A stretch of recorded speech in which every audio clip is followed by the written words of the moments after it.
My daughter's been missing for the last 31 days. And you know who has her? I know who has her. I've tried to contact her. I actually received a phone call today, now from a number that is no longer in service. I did get to speak to my daughter for about a minute. And you last saw her a month ago? 31 days.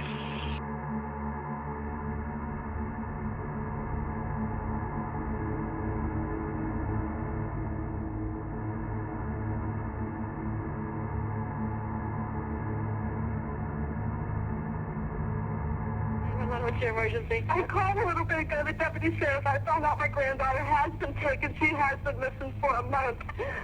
We're talking about a 3-year-old little girl.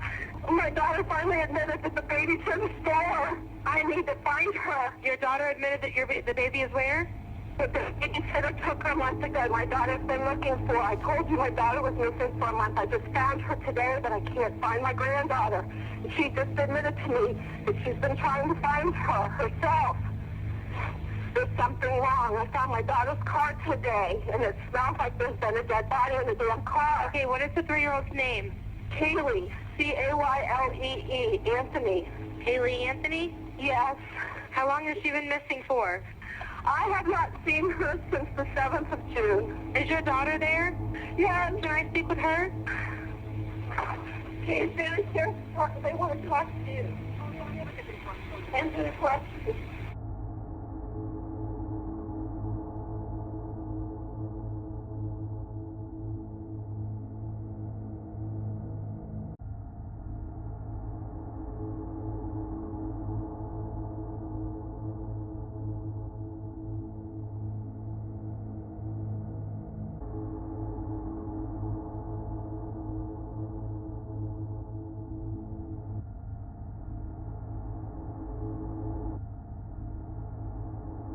Hello?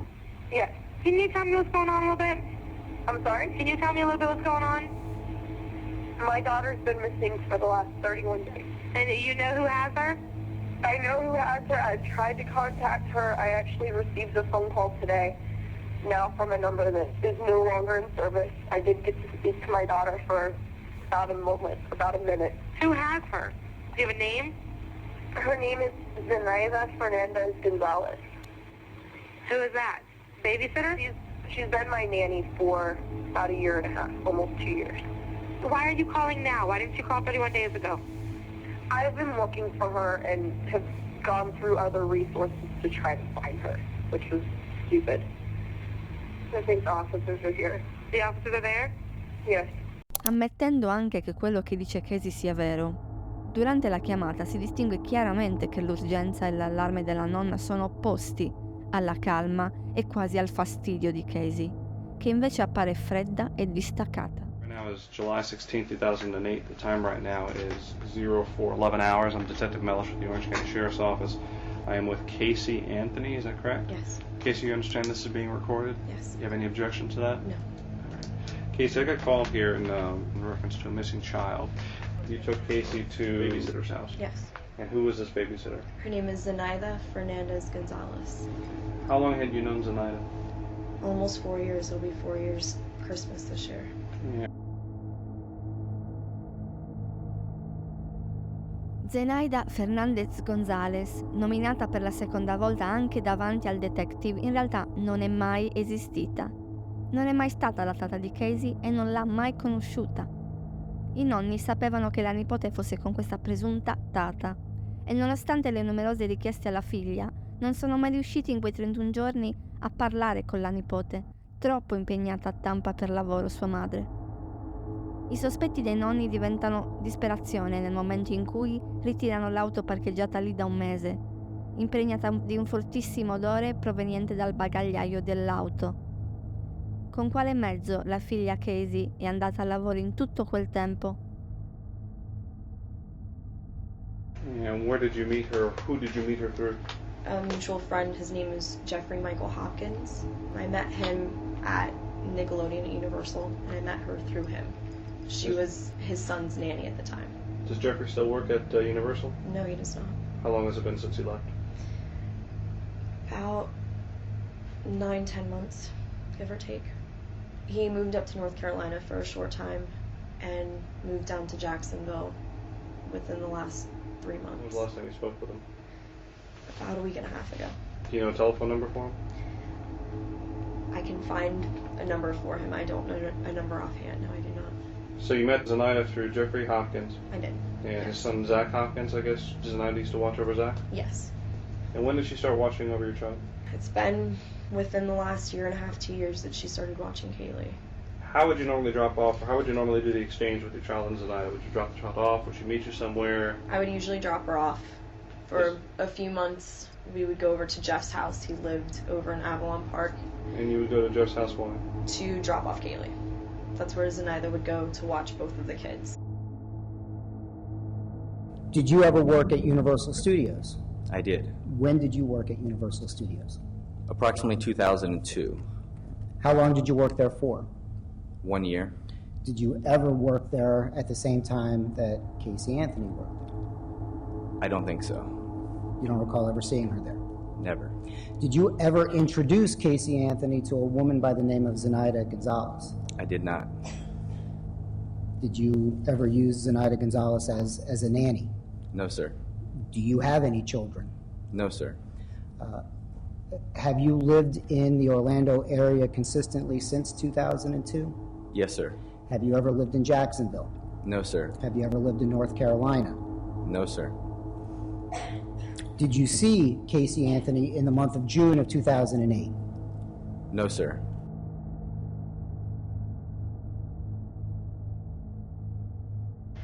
Go back to your statement. You dropped off CAYLEE June 9th, and walk me through. You dropped her off to go to work? Mm-hmm.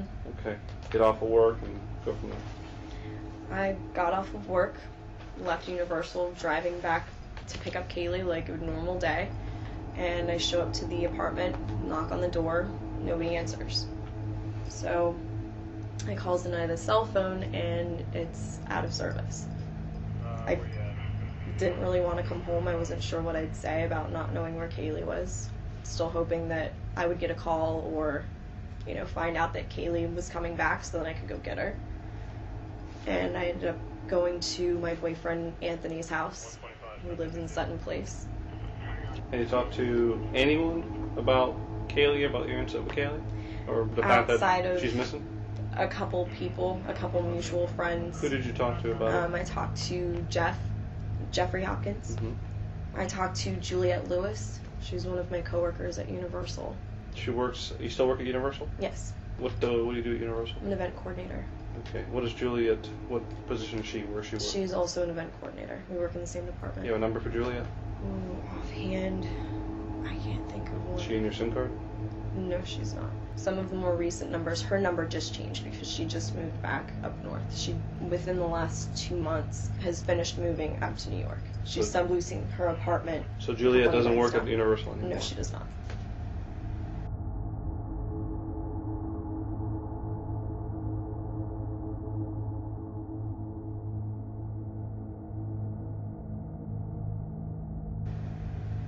What's the reason, I asked you this before and I'll ask you just for the record, what's the reason you didn't call the police before? I think part of me was naive enough to think that I could handle this myself, which obviously I couldn't. And I was scared that something would happen to her if I did notify the authorities or got the media involved. Just the fear of the unknown, fear of the potential of CAYLEE getting hurt, of not seeing my daughter again. I asked you before we went on tape, and I'll ask you again just to make sure we're clear. Is there anything about this story that you're telling me that is untrue? No. Or is there anything that you want to change or divert from what you've already told me? No, sir. Did you cause any injury to your child, CAYLEE? No, sir. Did you hurt CAYLEE or leave her somewhere and you're No. worried that if we find that out that people are going to look at you a wrong way? No, sir.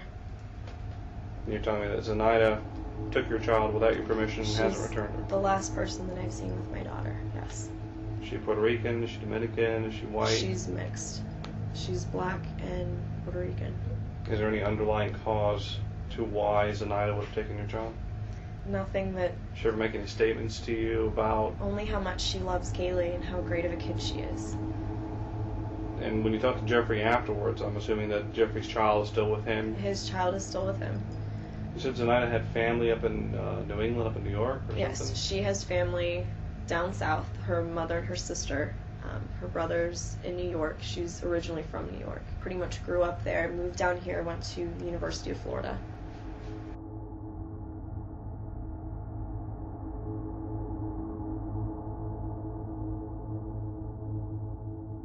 Ma com'è fatta una persona patologicamente bugiarda? Una bugiarda patologica è chi mente continuamente per cercare di ottenere uno scopo preciso. Lo fa senza pensare alle conseguenze che causerà sugli altri. Di fatto in questo caso l'abitudine alla menzogna è vista come meccanismo per affrontare la realtà. Un meccanismo sviluppatosi in età infantile, che spesso è associato ad altri disturbi psicologici, quali in primis, come suggeriscono i comportamenti e il linguaggio non verbale di Casey Anthony, al disturbo narcisistico di personalità. Il bugiardo patologico uomo o donna è generalmente manipolativo, dotato di un forte egocentrismo e poco empatico con le altre persone.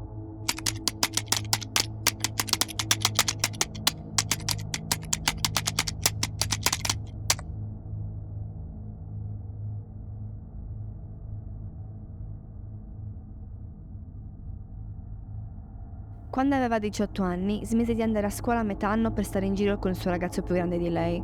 Non tornò più a scuola e successivamente non si diplomò mai.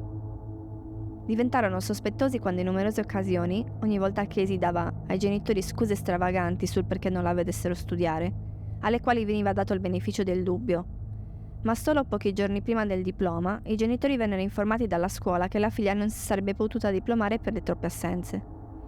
Messa alle strette, Casey disse che le sue presenze fossero state emesse dalla scuola per errore, mischiate ad assenze falsate, non prendendosi così nessuna responsabilità dell'accaduto. Una di quelle scuse a cui nessuna persona sana di mente crederebbe. Tuttavia, sia per negazione che per natura iperprotettiva, non solo presero le sue parole per buone, le fecero scudo dalle conseguenze delle sue azioni. Mentirono a tutti gli amici di famiglia dicendo che si fosse diplomata con lode, e come se non fosse tutto abbastanza ridicolo le fecero anche una stravagante festa di diploma. Queste sono una delle tante volte in cui l'ha fatta franca per le sue tremende bugie e azioni. Questo sembra che le abbia fatto pensare che qualunque cosa avesse fatto, fino a che avesse inanellato una bugia dopo l'altra, l'avrebbe potuta scampare facilmente. Questo infatti ha sicuramente sempre funzionato fino a che si trattava dei suoi genitori, e ha pensato che le stesse regole si potessero applicare alla legge dello Stato per un caso di scomparsa di minore. I detective chiedono a Casey se può portare la polizia nei posti di interesse citati da lei. Gli dà una serie di falsi indirizzi con i quali non ha niente a che fare e poi li porta al presunto suo ufficio negli Universal Studios e trascina letteralmente 3 investigatori senior fino alla fine dell'edificio per 45 minuti di lunga camminata. Quando finalmente si gira, mette le mani nelle tasche dei jeans, ride e ammette di non lavorare lì. Sbalorditi i detective l'arrestano immediatamente e la portano in una conference room agli Universal, dove praticamente subito avviano un interrogatorio estenuante. Since I left you this morning, I've gone to every address that you've told me. I came over here, I've already talked to all the employees. I found out all these names that you're giving me are people that either never worked here or have been fired here for a long time ago. Okay, so where we are right now is in a position that doesn't look very good for you. Because obviously, I know, and you know, that everything you told me is a lie, correct? Not everything that I told you. Pretty much everything that you've told me, including where CAYLEE is right now. That I don't know where she is. Sure you do. And here's, absolutely listen, do not know where she is. Let me explain something. Looking at you, I know that everything that you've told me is a lie. I am very confident, just by having talked to you this short period of time, that you know where she is. I legitimately have not seen my daughter in 5 weeks. I didn't let anything happen to her. Except I trusted her with somebody that had been taking care of her, that had been taking good care of her. Someone that she was comfortable with, that I was comfortable with. What about Jeff? You said Jeff worked here until about 2 months ago? No, he hasn't worked here for quite a while. 10 months? How long? It's been at least 10 months. Okay. He got fired in 2002. He hasn't been an employee here since 2002. We put a lot more together than I think you realize we put together. My question to you is, we're in this office because our purpose in coming here was to do what? I'm trying to think of places where I know she's been. You're not answering my question. Do you want us to help? Yes, you want to help us find your daughter? I do want you to Well, help. a good starting point would be to answer the questions, okay? If I say to you, we're here because, and then you just ignore that like I never asked it, and go off in some other direction, is that answering the question? No. Okay. Well, let's go through this again. We're here because. Because I lied. Because I brought you up here. And honestly, I was reaching for No, stop another right there. avenue. I want you to tell me how lying to us is going to help us find your daughter. It's not going to. Well, then if the main thing you want to do is find your daughter, and you don't think lying to us is going to help us find her, why would you do that? Because I'm scared, and I know I'm running out of options. It's been a month. What are you scared of? I'm scared of not seeing my daughter ever again. I'm a parent too. I would have been beside myself. I have been. I would have called the police immediately, and that's the part that I just don't understand. Well, I we've didn't know got so what many to do. resources out there that we could help on day one. You didn't know what to do. I didn't know what to do. At that point, I'm thinking, okay, they haven't been gone that long. Maybe I can find them. Maybe I can track them down. We're not stupid, okay? And what you're doing right now is you're treating us like we're stupid. Everything that's coming out of your mouth is a lie. Everything. Either you gave Kaylee to someone and you don't want anyone to find out because you think you're a bad mom, or something happened to Kaylee and Kaylee's buried somewhere or in a trash can somewhere, and you had something to do with it. Either way, right now, it's not a very pretty picture to be painting. You're painting yourself as a very bad person. It needs to end. The truthful thing is that I have not seen my daughter. The last time that I saw her was on the 9th of June. Remember we had those two people that we were talking about, the person who had an accident and a person who's just a cold-blooded, callous monster? That's telling me that you are the second person, this cold-blooded, callous monster who doesn't care and doesn't want to help because she's afraid that something so heinous happened that everyone's going to look at her and say, she's a monster, she deserves to go away, she deserves to never see the light of day, this bad thing should happen to her. I don't want to believe that right now, but you're giving me no choice. Tell us what happened to Kaylee. Tell us what happened to Kaylee. I dropped off Kaylee. And that's the last time that I've seen her. I dropped her off. Where did you drop her off? I dropped her off at that apartment. No, you didn't. That's exactly where I dropped her off. Did you just think that one day she's just going to show up at your house? No, I sat around yesterday trying to figure out what to do. I'm glad that I ended up seeing my mom, that all of that stuff happened. It happened for a reason because you're glad you saw your mom. You could have saw your mom 5 weeks ago and said, Mom, I don't know what. I saw my mom's reaction right off the bat, and it would have been the same from the get-go. So wait a minute, you're more afraid of your mom's reaction than you are if you ever see your daughter again? No, I'm absolutely petrified. Absolutely petrified. I know my mom will never forgive me. I'm never going to forgive myself. Is it that there's some other thing more important in your life right now that you just weren't really focused on what you were saying when you told us, so you kind of just accidentally told us you had an office here and we needed to be here, or did you purposely mislead us? Which of those two is it? I purposely misled. Okay, so you purposely misled us. This was all an attempt to help find your daughter, right? That makes sense to you, correct? In a backwards sort of way, yes. Backwards sort of way. I'm coming back to places that are familiar to me, that I know are familiar to her. Familiar situations that maybe, just maybe would help. She's almost 3. She's almost 3. What, do you think she's going to take a cab here? I mean, I know how do you think she's going to get here? Because she's with someone else. She's with someone else who's hid her from you for 5 weeks. Yes.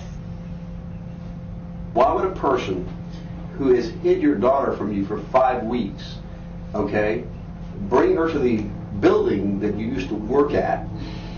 I don't know what else to do anymore. If I knew where she was, if something would have happened, I would have admitted that a long time ago. Do you believe thinking up more lies to tell us will help us? No. She's with someone that I absolutely do not trust. And that I'm absolutely scared that you don't trust yet was babysitting your daughter for a year. I don't trust her now because of what happened. Who did you call first? Who did you go to for help first to help try to find her? No one. Oh, no one. Okay. All right. Okay. Well, I'm glad we got that straightened out.